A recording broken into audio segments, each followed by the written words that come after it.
Hey everyone, welcome back to the channel. So I wanted to make a video about something that I always do as soon as I get my hands on a new retro handheld. I get a pristine backup image of the SD card that comes with the system before I've even done anything with the retro handheld itself. I'll run through why I do this, as well as the actual backup process I go through as soon as I unbox a handheld, and why you may want to do the same. While I always do this on Mac, I'll also show you the process for Windows and we'll discuss Linux. So let's get right into it.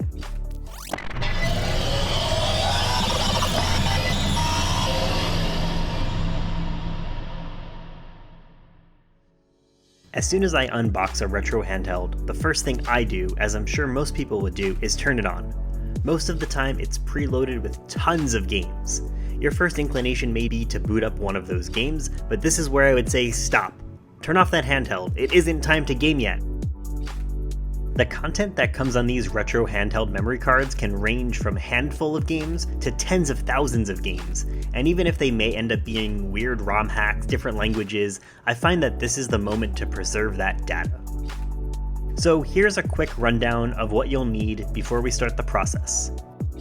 You'll want to make sure that you have a good micro SD card reader, preferably either a USB-C or USB 3.0 one, so you make sure you get good speeds. You'll also want to make sure that you have a location that has enough free storage for your backups. I recommend picking up an external hard drive off Amazon to store all of your retro handheld games and all of your device backups. Okay, so now it's time to start that backup process. We're going to start with macOS because that's what I use myself. First up, get your SD card inserted into your computer. Depending on the firmware that comes with your retro handheld, when you plug your micro SD into your computer, you might see a few different things happen. The first option is the simplest, where you plug in your micro SD card and it's just like any other external storage, a single external device pops up. This may be the case for some retro handhelds that don't have the flexibility to swap out firmware and your external storage is only for the games themselves. The other scenario that you might see is that you plug in your micro SD card and two external devices show up. One having all system files for the actual firmware, and the other having all of your ROMs and all of your BIOS files. Alright, so we're going to use the Terminal app.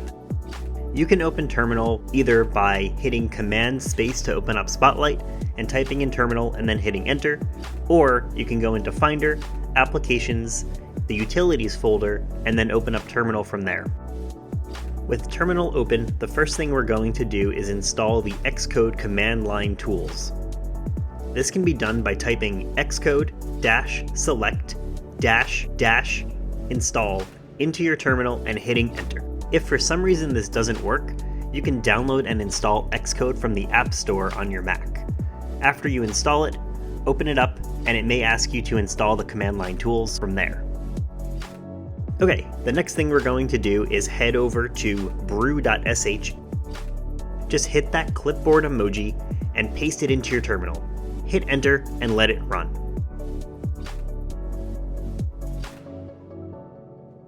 After the process completes, quit out of Terminal completely. Either use Command Q or use the menu bar on the top of your screen to fully quit the app.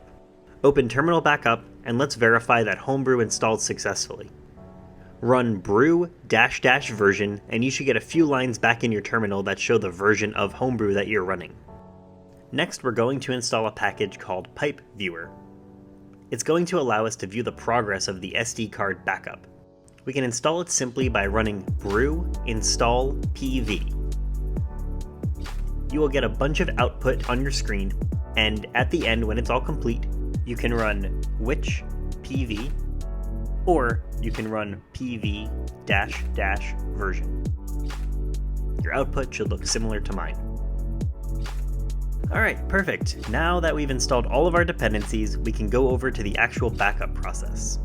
Next, we're going to use a tool in the terminal that is basically the command line interface of Apple's Disk Utility app, and it gives us a bit more control over what we are doing. Type disk-util list and hit Enter, and it will output a list of drive locations. In my case, I've got the macOS internal drives listed in disk 0 and disk 1, my retro external drive in disk 2, and the SD card in disk 3. I'm able to easily identify these disk locations based on the naming structure that I see here, but also you can tell based on the partition size of each drive. In my case, I know that I put into my SD card reader a 64GB micro SD card. So looking here, I can see that 62.5 gigabytes is just about the 64 gigabytes I would expect to see. So now that we've identified where the SD card lives in this list, we're going to type in the big command that will do the entire backup process. Before we put the full command together, I'm just going to show you a sample of the command in its entirety so you understand how long it is and what to expect as we're typing it through.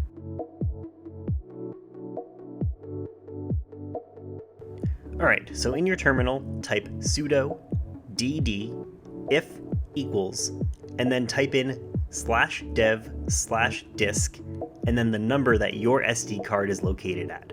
Next, we're going to add a pipe, and then type pv-s. From here, you're going to type out the size of the SD card. In my case, I've got a 64GB micro SD card, and macOS is seeing 62.5 gigabytes of that. The number you put in here must be a full number and cannot be any decimals. So I recommend rounding down that number, so I put 62G. When you type out this number, make sure that it's not just the number 62 and that it's not 62GB, but it's 62G. We're going to add another pipe and then type sudo dd of equals. Next, we're going to type in the location where you want your backup of your SD card to live. If it's an external drive, you can type in /volumes/ and then start typing out the name of your external drive, and then hit tab for it to autocomplete. In my case, I've named mine Retro Games External with spaces, so you'll see that when I hit tab, it automatically escapes out the spaces with slashes. The last part of this is to add another slash, and add a file name with the .img extension at the end. In my case, I'm doing a backup of my RGB10 Max, so I'm going to call it powkitty_RGB10_Max. It's super important here that you do not have any spaces. Alright, and the moment is here. Hit enter and you will see a password prompt show up. Type in your computer's password and hit enter. You won't see any feedback while you're typing, but just type the password anyway. You may also see that the progress bar starts even before you type in your password. Ignore this. You must type in your password and hit enter for this to fully work. Another thing that might happen is after you type in your password and hit enter, Terminal may ask for disk permissions. Allow it, and then grab coffee, play a video game, eat dinner, do something that will fill the time. For me, this is going to take about 2 hours according to the estimations. For the purposes of this video, we'll do a quick fast forward and done. Take note of the bytes transferred. They should equal the same number of bytes that make up your micro SD card. Okay, we can verify if the backup worked. Now navigate to the location of your backup image and double click on it. You should see either the single drive or a multi-partition drive pop up. And there you have it. You've got all of your ROMs and the SD card's operating system fully backed up. Alright, on to Windows. So for Windows, we're going to use an application called Win32 Disk Imager, and it's a pretty straightforward process. No command line tools or anything of the sort. Just download the application from the link below, get it installed and set up, and then insert your SD card into your computer. From the File Explorer, take note of what drive it's in, and then open the Win32 Disk Imager application. Choose where you want to save your backup image, and then select the drive of your SD card in the field next to it. Hit the Read button, and that will start the backup process. While we fast forward through this, one thing to keep in mind is that part of the SD card may be partitioned for Linux operating systems. What this means is that without additional software, you may not be able to see all of the drives on your Windows computer. Thankfully, Win32 Disk Imager takes care of this for us, and we don't need to see all of the partitions to get a full backup. When the backup is done, just verify your disk image matches just about the same size as your SD card. In my case, I've got a 64GB SD card, but you can see that it's slightly less than that. That's alright. If you have software to view a disk image, you can use that to verify the contents here. Otherwise, you can rest easy knowing that you've backed up your entire retro handheld device and you can always restore it again in the future. The Linux process is fairly similar to macOS. Before you start, make sure you completely disconnect your SD card reader from your computer. What we're going to do is we're going to run a command twice, once without the SD card connected and once with. This will help us identify the volumes that are associated with your SD card. So we'll run df-h. Now we'll plug in our SD card reader. And we'll run df-h again. In my case, I can tell that my SD card is the /dev/SDC1, SDC3, and SDC2. I can also see that their names are emulate, EEROMs, and storage. Now we're going to run the command dd if equals, and then we're going to type in the volume location without the number. So in this case it's /dev/SDC, and then of equals, and this is the location that you would like the image to be stored at. So I'm using a Parallels virtual machine, so I'm going to store it on my Mac.